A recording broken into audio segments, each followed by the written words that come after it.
Sindaco, siamo qui per lanciare una nuova rassegna, Sandonà Classica. Sandonà insomma punta sempre più anche alla musica classica, una nuova rassegna che inizierà fra poco e che coinvolgerà il Teatro Metropolitano Astra e l'Auditorium d'Avanzo. Di che cosa si tratta?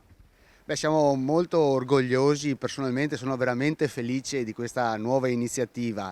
Abbiamo deciso di lanciare proprio questo programma di musica classica diviso in 3 serate al Teatro Astra e 3 invece all'Auditorium, con quindi 6 spettacoli, tutti comunque legati al panorama sandonatese. Credo che l'investimento in cultura che stiamo facendo sia molto importante e qualificante per la nostra città. Investire in cultura è qualcosa che aiuta noi a crescere, che aiuta i nostri ragazzi, soprattutto anche i ragazzi delle scuole. Abbiamo anche previsto una facilitazione, un biglietto ridotto per i ragazzi delle scuole di musica. Vorremmo avvicinare i più giovani a tutti i tipi di musica e di teatro. Fare cultura vuol dire crescere, crescere come comunità e migliorare.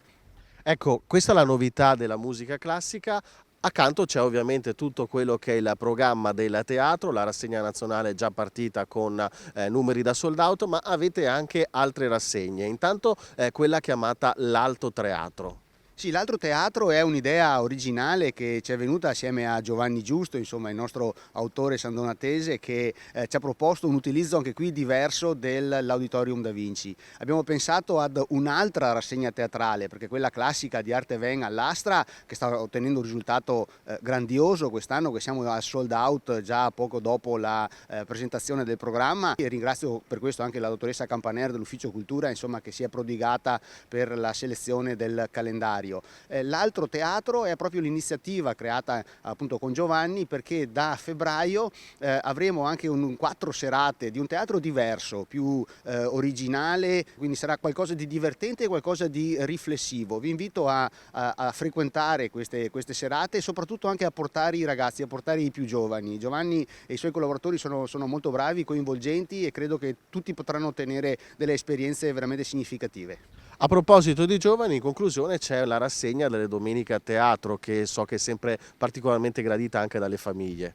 Sì, questa è una cosa che era già nata con la precedente amministrazione, che noi vogliamo mantenere, perché è un messaggio importante che diamo alle famiglie: portate i ragazzi a teatro. Io sono stato la settimana scorsa con i ragazzi delle elementari per lo spettacolo dedicato al giorno della memoria, e ho visto che i ragazzini a teatro vivono un'atmosfera diversa, un'atmosfera magica, coinvolgente, e credo che insegnare a loro da piccoli che non esiste solo la TV, il telefonino, ma esiste anche qualcosa di diverso, uno spettacolo che ha più di 2000 anni di storia e che insomma la nostra cultura affonda le sue radici proprio nel teatro, nella recitazione. È bellissimo vedere i bambini, i più piccoli, ipnotizzati dagli attori e coinvolti in queste scene meravigliose. Chi sa raccontare una storia, no? La cosa più bella nel passato che facevamo, le nostre famiglie, ma anche risalendo indietro nel tempo, era raccontare una storia. Ecco, facciamo in modo che i ragazzi si abituino